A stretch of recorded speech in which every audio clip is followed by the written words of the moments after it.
Be advised, the opinions and views of the hosts and guests do not reflect those of the station.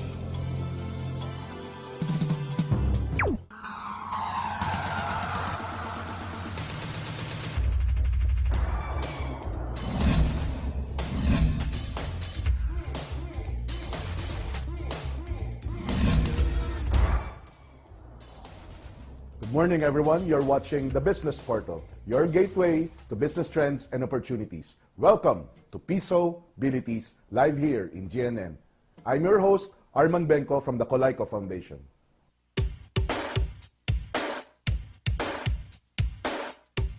Cash, cold, that's what I need.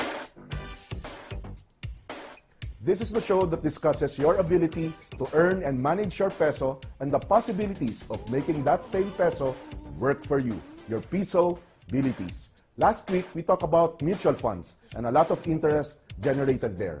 Today, we have an equally interesting topic which most of you can relate and be curious and eventually be interested in. We shall talk about multi-level marketing or networking. With the proliferation of direct selling companies and the use of multi-level marketing, it's either you have been approached one time or another by a networker and your possible reactions were to doubt, walk away, ignore, or some of you actually went to it and got burned or scammed, or for the few who joined a legit and stable direct selling company and made good income, if not very good income. Admittedly, there are more negative vibes about networking than the positive ones. This is the purpose of this show, to demystify and give proper, correct, valid, and timely information to increase your knowledge and be wiser in your decisions and eventual actions regarding networking. And of course, managing your personal finances and making your money grow. Our guest for today, dalawa ho sila, are the top guns of Alliance in Motion Global, Dr. Ed Cabantog and Mr. Francis Miguel of Alliance in Motion Global or AIM Global. AIM Global is a marketing company established in 2006. It has established presence in different regions of the Philippines, and based on the material I saw on the internet, it has 87 business centers and 94 satellite offices nationwide. AIM Global also has established presence in other parts of the globe, Brunei, Singapore, to mention a few. So welcome to the show, gentlemen. Doc Ed Cabantog, I shall call you Doc Ed, Yes. and Francis Miguel. Okay. So parang malamig ang kamay nyo, Sir Francis. Okay lang naman, hindi kayo Medyo kinakabahan? na-tense ako. First time ko Nate-tense? sa TV. Sa una lang yun, baka naano ka dun sa pag-English natin, script kasi yun. Good morning, Arman. Yes, Morning, welcome Arman. to the show, Pisobilities. Our audience, we shall remind them first, they can join our discussion by texting your questions or opinions to 0917-853-7333. Please indicate your name and location so we can properly acknowledge you, and baka hindi mailagay pag hindi nilagay yung name and location. So, first part of our discussion, personal background, Doc Ed and Francis. Siguro kay Doc Ed muna. Before we talk about the company and networking. You are a medical doctor. Yes, I graduated from PLM, Pamantasan ng Sud ng Maynila College of Medicine in 1998. I passed the board exam 1999, and I have a good medical practice. Maganda yung mga clinics ko. I have around 6 clinics every day. Ika nga nila lagare. Because it was my first time to work and to earn. The problem with me during that time is wala akong ka-oras-oras para sa sarili ko. So, wala akong girlfriend, wala akong time to exercise. Boyfriend, wala rin. wala rin. So, kulang ako sa oras. So, what I did during that time was just to really work until I was invited to a network marketing opportunity. And it was my first time to attend, and I fell in love with the industry. With the idea of With the how idea to... of being an entrepreneur myself and teaching others to be an entrepreneur. And by helping them become successful, I become successful as well. Yeah. My sister is also a doctor. She actually guested in the show recently to talk about health and wealth. Doctors are entrepreneurs naturally after graduation, hindi ba? They have to look out for clinics that hindi naman sila ine-employ but be part of. Naalala ko noon, my sister is asking us to prepare para makabili ng shares ng isang hospital para maka-clinic siya. You are an automatic entrepreneur if you're a doctor, ano? There are types of doctors who are like that. Kasi ang tendency mag-build ka ng practice. Yes. And there are very little systems that teach you how to do that. What usually happens is after graduating, practice ka sa gilid-gilid ng Metro Manila. Yes, You don't focus in the center of Metro Manila kasi marami ng mga developed practices dyan ng mga matatanda ng doktor. So as a young doctor, doon ka sa gilid-gilid ng Metro Manila, which is a very, very great challenge. So yung pagiging entrepreneur ko is from a different industry. Coming from a medical community, then ito, puro business ang pinopromotes, puro business meetings, business presentations, is a totally different animal when you talk about business. So I fell in love with the industry, I became successful with two companies, then we started this Alliance in Motion Global with my partners. Okay, let's go to Francis Miguel. Francis, before you went into networking or right after school, I browsed on the internet. You came from Adamson? Opo. Adamson University. Computer engineering graduate, batch 92. And nag-start ako after 8 months as an employee, part-time. And 8 months later, nung times 5 yung sweldo ko, doon sa part-time, doon sa first company, then at the time I went full-time. So sa una, hindi mahirap. Kasi habang ginagawa mo paulit-ulit, nagiging madali. Right. Ang advantage lang dyan, ang upline ko kasi, father ko. I'm sorry? So, father ko. Your father was also into networking? Yes, siya yung aking upline. So at the end of the day, every time na discourage kami, na-frustrate, walang sumasama, iniinjan kami. Ang tatay ko laging nandun, anak, kaya mo yan. Siguro hindi ka pa nakakahanap ng perfect na grupo. Talk about whole day motivation. Araw-araw, wala na akong ginagawa kundi makipag-usap. Your father was really into networking full-time? As in... After mag-retire, kinuha siya nung kanyang boss, which is si Congressman Goles. Okay. And nung mag-start siya, ako yung unang-unang in-invite niya. Siguro walang sumasama dahil kakaibang business, non-traditional. What year was this, Francis? That's 92. 92? 91 sila nag-start. During that time, nag-aaral pa ako. Ni-invite niya na ako. So, pagka-graduate ko, nag-employ muna ako. Kasi hindi ko nga linya. Una-una, wala akong time. Kaya lang, habang sumasama ako sa mga presentations niya, unti-unti, na-ignite yung aking, meron palang pag-asa. Meron palang chance na pwedeng kumita mga tao. So, I give it a shot, part-time. Ayun, 8 months later, ayun, sabi ko sa boss ko, boss, let's have a meeting. Ano yun? Sabi ng boss ko, good news, you're fired. So, I went full-time and then 14 years na ako doon. Araw-araw yun ang ginagawa ko. So, hindi pala mahirap ang networking. So, let's go to the meat of the discussion. What is networking? Si Doc Ed was trying to correct me off the air before we got on the air. Hindi yan, iba ang direct marketing sa direct selling. So, what is, ano ba ang hierarchy o pagkakaiba niyang mga, pag minsan they all lump it up networking, direct selling, direct marketing. Paano ba ang hierarchy? Who wants to... The biggest umbrella organization is the Direct Selling Association. Entirely in the world, it's called the World Federation of Direct Selling Association. What does direct selling mean in simple terms? From distributor, diretso sa customer. Kasi ang usual na nangyayari, there is a producer of goods and dinadala sa isang trader, There's a dadalhin sa retail outlet, and then mag-advertise sila ng napakalaki, commercials, di ba? Billboards, TV, With May mga middleman, may area agent. Right. Tapos ma-attract ang consumer, malalaman ng consumer na merong produkto, mapupuntahan niya sa isang lugar na mall, grocery, department store, and buy the product. That's the traditional That This is the traditional way. traditional. Okay. Pag direct selling, With direct selling, there's usually a product or a service. Okay. And this goes directly to the consumer. Ang middleman lang isa, yung distributor. Okay. Actually, yung consumer, pwede rin maging distributor themselves.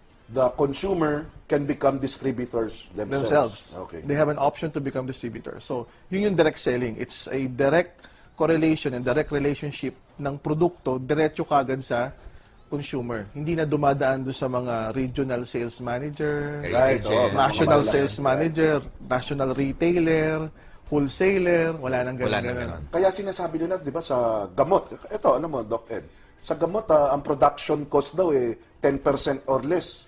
So, ibig sabihin yung gamot na binibili natin piso, G's lang talaga pag pinoproduce. Sa dami ng dadaanan, nagiging piso na. At dami ng dadaanan at gagastosan nila para madala yung produkto. So, ano naman yung networking na tinatawag? Yung direct selling, as we mentioned, yung product na pupunta kagad sa consumer.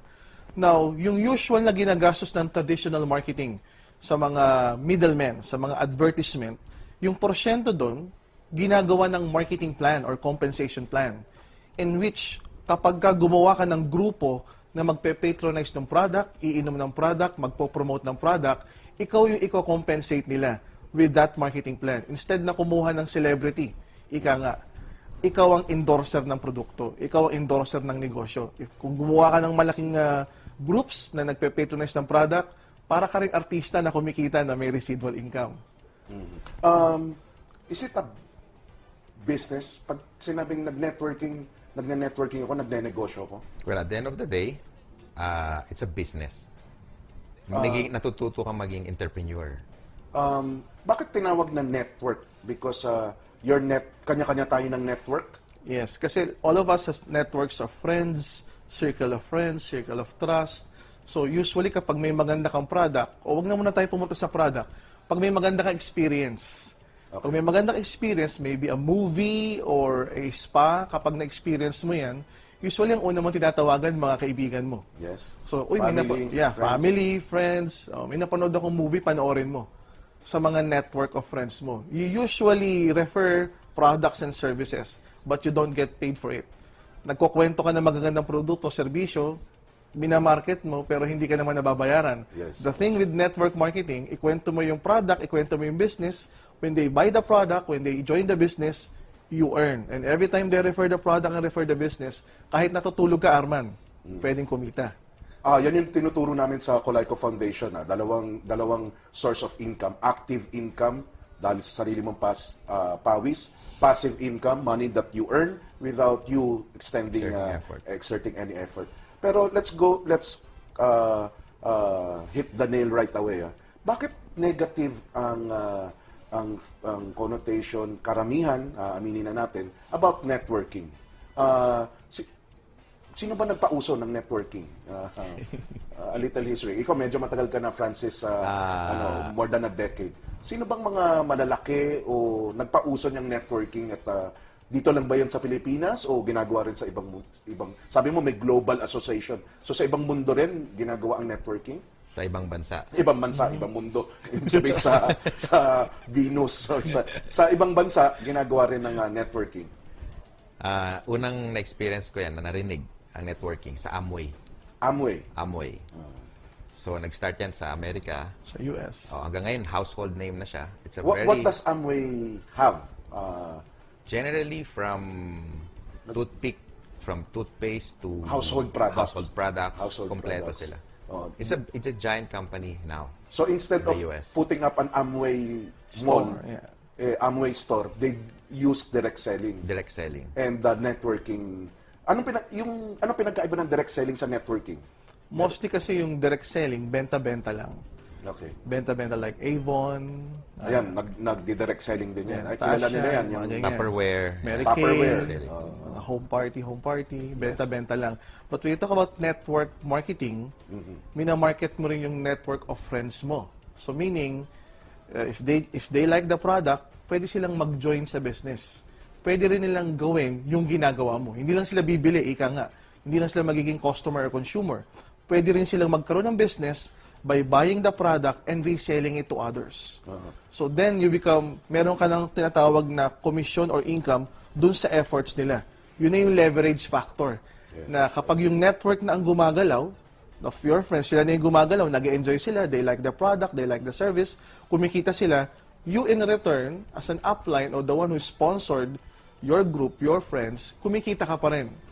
Siguro, okay. Arman, Francis can best explain yung sa leverage because we all have 24 hours a day. Yes. Ano nga yung formula natin for leverage? We only have 24 hours a day. Yes. I-less mo yung time mo for sleeping, commuting to and from work, yung pagkain, yung pag-lipstick lang, yung sa mga kababayan, it will take about siguro 12 hours sa sarili mo lang. Yes. So you only have 8 hours to make money. Yes. So computed mo na kagad kung magkano yung income mo, multiply mo per hour for the next one lifetime probably. Yes. Maximum 4 million to 5 million. Yun na yun. If you make like 50 pesos per hour. Okay. Sa leverage marketing, you multiply your time through others. So kung mas marami kang kausap na kahit part-time lang ginagawa yung negosyo under your network, 1 hour, 2 hours, or 3 hours per day, at kung 1,000 yan times 3 hours, it's like saying you have 3,000 hours in a day. And if everybody can sell like one piece or one coffee, one product in a single day, so there are 3,000 products that being moved per day. So just make about 3 or 5% or 10% of the 3,000, you make like magkano.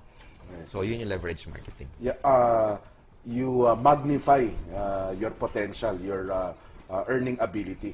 May mga pumapasok na text, nagkakagulo yung prompter natin. Pero habang pag nag-settle sila dyan, we'll accommodate the text. Ito, meron na pumasok coming from Glenn of Pasig. Aamin po ba kayo na ang networking ay para sa tamad? No. Paano yun?